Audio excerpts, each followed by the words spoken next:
जय हिंद फ्रेंड्स। यदि आप रेलवे की तैयारी कर रहे हैं तो यह वीडियो आपके लिए काफ़ी लाभदायक होने वाली है, या फिर किसी भी सरकारी एग्जाम की तैयारी कर रहे हैं तो भी यह वीडियो आपके लिए काफ़ी लाभदायक होने वाली है। आज की वीडियो में एनटीपीसी एग्जाम जो 10 फरवरी 2021 को हुई थी, उनके सेकंड शिफ्ट में पूछे गए जीके और जीएस के सवाल हैं। इन सवालों को आज हम देखेंगे और इनका संक्षिप्त विश्लेषण भी करेंगे। और इस वीडियो को आप पूरा देखिए ताकि एग्जाम में आपका कोई भी सवाल नहीं छूटे। और ऐसे ही वीडियो रोज देखने के लिए हमारे चैनल को लाइक करें, शेयर करें, सब्सक्राइब करें। और शुरू करते हैं आज का पहला सवाल। मंगल ग्रह के आंतरिक भाग के गहन अध्ययन के लिए नासा द्वारा किस मिशन की घोषणा की गई थी? A mission Duster, B mission Mangal, C InSight mission, D mission contact. इनका सही जवाब है ऑप्शन सी ओ है इनसाइट मिशन। इनसाइट मिशन को 2018 में मंगल ग्रह की भूकंपीय गतिविधि और आंतरिक संरचनाओं के अध्ययन के लिए भेजा गया था। अगला सवाल। बार्क मुंबई के संस्थापक कौन थे? ये बताना है आपको। ए राजा रमन्ना, बी होमा जहांगीर भाभा, सी सतीश धवन, डी विक्रम साराभाई। इनका सही जवाब है ऑप्शन बी ओ है होमा Jahangir Bhabha. Bhabha atomic research centre, जिसे बार्क कहा जाता है, इनकी स्थापना प्रसिद्ध वैज्ञानिक होमा जहांगीर भाभा ने की थी, जो भारत के परमाणु कार्यक्रम के जनक माने जाते हैं। अगला सवाल। निम्नलिखित में से कौन सी रासायनिक गैस ग्रीन हाउस प्रभाव के लिए उत्तरदायी है? ए जलवाष्प O2 और CFCS, बी NO2 O2 और SO2, सी NO2 CO2 और SO2, डी जलवाष्प CO2 और CFCS। इनका सही जवाब है ऑप्शन डी ओ है जलवाष्प CO2 और CFCS। ग्रीन हाउस प्रभाव में मुख्य रूप से CO2, जलवाष्प और CFCS जैसी गैस के कारण होता है, जो पृथ्वी के वातावरण को गर्म बनाए रखती है। अगला सवाल। व्यावसायिक लॉन्च से पहले किसी भी कंप्यूटर सॉफ्टवेयर का ट्रायल क्या कहलाता है? A beta test, B E test, C delta test, D alpha test. इनका सही जवाब है ऑप्शन ए वो है बीटा टेस्ट। बीटा टेस्ट किसी भी सॉफ्टवेयर के अंतिम प्रशिक्षण चरण में किया जाता है। इसमें इसे सीमित उपभोक्ताओं को दिया जाता है। अगला सवाल। दुर्लभ अम्ल और उनके लवण के विलयन को क्या कहते हैं? ए क्षारीय विलयन, बी उदासीन विलयन, सी बफर विलयन, डी प्रबल अम्ल विलयन। इनका सही जवाब है ऑप्शन सी वो है बफर विलयन। बफर विलयन वो होते हैं जो पीएच को स्थिर बनाए रखते हैं। अगला सवाल। उस वर्णक का नाम बताएं जिसकी वजह से पौधे का रंग हरा रहता है? ए केरोटोनाइट, बी क्लोरोफिल, सी थायमिन, डी एक्टिन। इनका सही जवाब है ऑप्शन बी वो है क्लोरोफिल। क्लोरोफिल हरे रंग का वर्णक है जो प्रकाश संश्लेषण में सहायक होता है।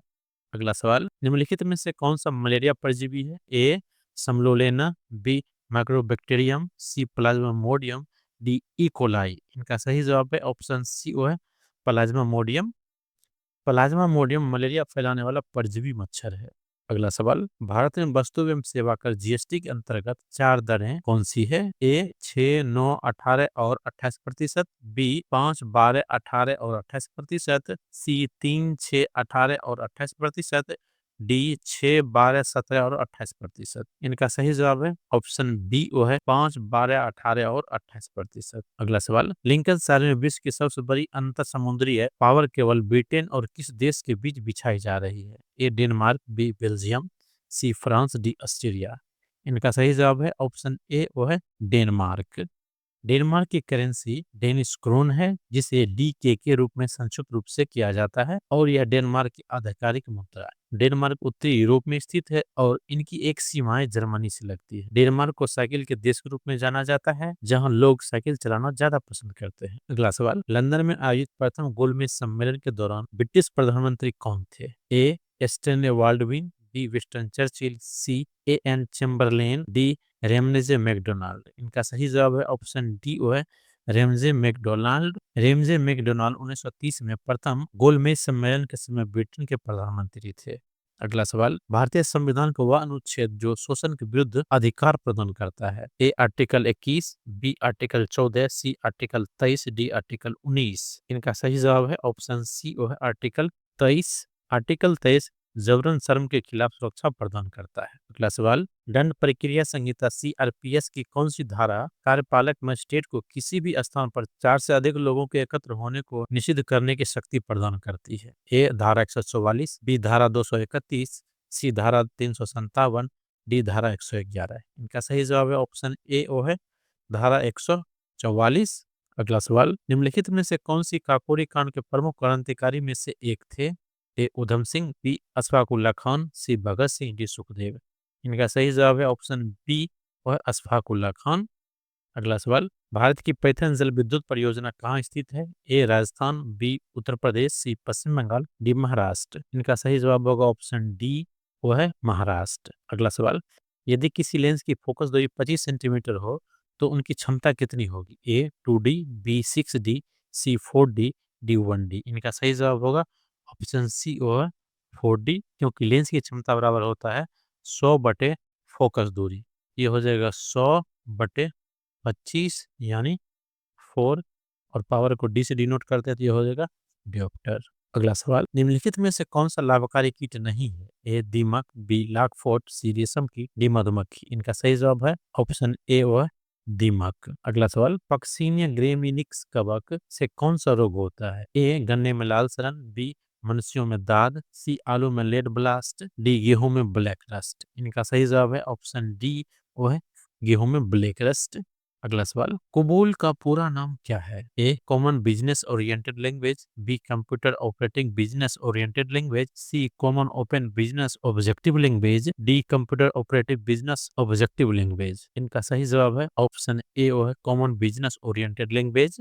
अगला सवाल, निम्नलिखित में से कौन सा ऑपरेटिंग सिस्टम नहीं है? A MS Windows, B Linux, C Mac OS, D Microsoft Office. इनका सही जवाब है ऑप्शन डी, वो है माइक्रोसॉफ्ट ऑफिस। अगला सवाल, भारतीय संविधान कब लागू हुआ था? ए 1948, बी 1947, सी 1950। इनका सही जवाब है ऑप्शन सी, वो है 1950 में। निम्नलिखित में से किस देश का भूभागीय क्षेत्रफल सर्वाधिक है? ए ब्राजील, बी चीन, सी ऑस्ट्रेलिया, डी कनाडा। इनका सही जवाब है ऑप्शन डी, वो है कनाडा। कनाडा विश्व में क्षेत्रफल की दृष्टि से दूसरा सबसे बड़ा देश है, जबकि रूस पहला स्थान रखता है। अगला सवाल, निम्नलिखित में से कौन सा सम्मिलित नहीं है? ए भाखड़ा हिमाचल प्रदेश, बी सरदार सरोवर बांध गुजरात, डी टेहरी बांध महाराष्ट्र, डी हीराकुंड बांध उड़ीसा। इनका सही जवाब है ऑप्शन सी, और टेहरी बांध महाराष्ट्र। टेहरी बांध उत्तराखंड में है, न कि महाराष्ट्र में। अगला सवाल, 21वें राष्ट्रमंडल खेल का आयोजन कहाँ हुआ था? ए मेलबर्न, बी गोल्ड कोस्ट, सी नई दिल्ली, डी लंदन। इनका सही जवाब है ऑप्शन बी, वो है गोल्ड कोस्ट में हुआ था। 2018 में 21वें कॉमनवेल्थ गेम का आयोजन ऑस्ट्रेलिया के गोल्ड कोस्ट में हुआ था। अगला सवाल, राष्ट्रीय राजमार्ग के बारे में इनमें से कौन सा कथन सही नहीं है? ए NH44 भारत का सबसे लंबा राष्ट्रमार्ग है, बी NH47 से भारत का सबसे छोटा राजमार्ग है, सी NH8 भारत का सबसे छोटा राष्ट्रीय राजमार्ग है, डी NHI को राष्ट्रीय राजमार्गों के विकास, संरक्षण एवं प्रबंधन का अधिकार प्राप्त है। इनका सही जवाब है ऑप्शन सी, NH8 भारत का सबसे छोटा राजमार्ग है। NH8, जिसे अब NH48 नाम से जाना जाता है, भारत में दिल्ली को मुंबई से जोड़ने वाली एक महत्वपूर्ण राष्ट्रमार्ग है, जिनकी कुल लंबाई 1428 किलोमीटर है। अगला सवाल, रंगभूमि गोदान गबन और बरदान नामक उपन्यास के लेखक कौन है? ए मैथिली गुप्त, बी मुंशी प्रेमचंद्र, सी रामधारी सिंह दिनकर, डी सुमित्रानंद पंत। इनका सही जवाब है ऑप्शन बी, वो है मुंशी प्रेमचंद। अगला सवाल, हैदराबाद का अंतिम निजाम शासक कौन था? ए अफजल उद अदौला, बी मीर महबूब अली खान, सी मीर उस्मान अली खान, डी नसीर उद अदौला। इनका सही जवाब है ऑप्शन सी, वो है मीर उस्मान अली खान। मीर उस्मान अली खान हैदराबाद के अंतिम निजाम थे, जिन्होंने 1948 तक शासन किया था। अगला सवाल, किस वास्तुकार ने मुंबई स्थित गेटवे ऑफ इंडिया को डिजाइन किया था? A George Wittet, B Laurie Baker, C Edwin Lutyens, D Albert Speer. इनका सही जवाब है ऑप्शन ए, वो है George Wittet. Gateway of India का निर्माण 1911 में शुरू हुआ था, इसे जॉर्ज बिटेट ने डिजाइन किया था। अगला सवाल, भारत की इनमें से किस राज्य की सीमा नेपाल से नहीं जुड़ी हुई है? ए उत्तर प्रदेश, बी उत्तराखंड, सी बिहार, डी त्रिपुरा। इनका सही जवाब है ऑप्शन डी, वो है त्रिपुरा।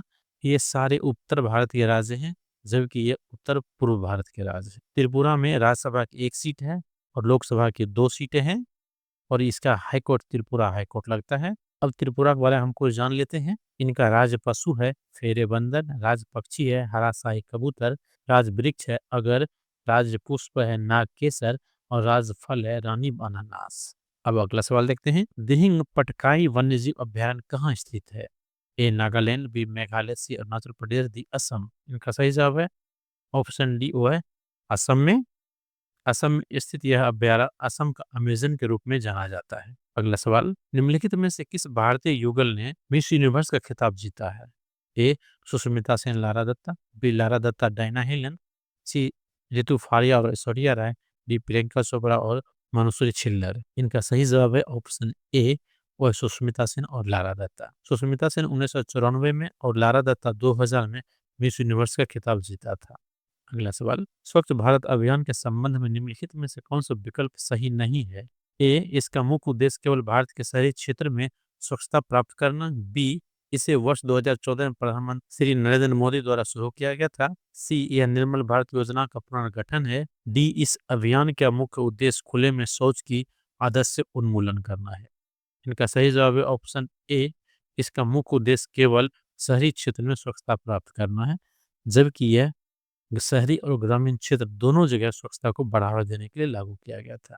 अगला सवाल, भारत सरकार ने सभी बच्चों एवं गर्भवती महिलाओं को पूर्ण प्रतिरक्षण कवरेज प्रदान करने का लक्ष्य की प्राप्ति हेतु दिसंबर 2014 में कौन सी मिशन शुरू किया था? ए, सुकन्या योजना, बी, जनधन योजना, सी, उज्ज्वला योजना, डी, मिशन इंद्रधनुष। इनका सही जवाब है ऑप्शन डी, वो है मिशन इंद्रधनुष। मिशन इंद्रधनुष का उद्देश्य बच्चे और गर्भवती महिलाओं को जरूरी टीके प्रदान करना है।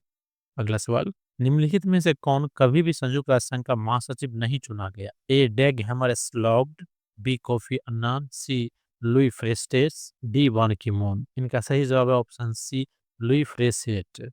अगला सवाल, दक्षिण अफ्रीका के किस रेलवे स्टेशन पर प्रथम श्रेणी टिकट होने के बावजूद महात्मा गांधी को ट्रेन से बाहर फेंक दिया गया था? ए, पीटर्सबर्ग, बी, जोहान्सबर्ग, सी, डरबन, डी, केप टाउन। इनका सही जवाब है ऑप्शन ए, हुआ पीटर्सबर्ग। 1893 में पीटर्सबर्ग स्टेशन पर महात्मा गांधी को रंग भेद के कारण ट्रेन से बाहर निकाल दिया गया था, जिसने उन्हें सत्याग्रह आंदोलन के लिए प्रेरित किया था। अगला सवाल, भारत के लिए समुद्री मार्ग की खोज किसने की थी? A, Vasco da Gama, B, Ibn Battuta, C, Christopher Columbus, D, Xuanzang. इनका सही जवाब है ऑप्शन ए, वो है Vasco da Gama. Vasco da Gama 1458 में कालीकट केरल पहुंचे थे और भारत और यूरोप के बीच समुद्री मार्ग की खोज की थी। ऐसे ही इंपॉर्टेंट सवाल और जवाब के लिए हमारे चैनल को लाइक करें, शेयर करें, सब्सक्राइब करें।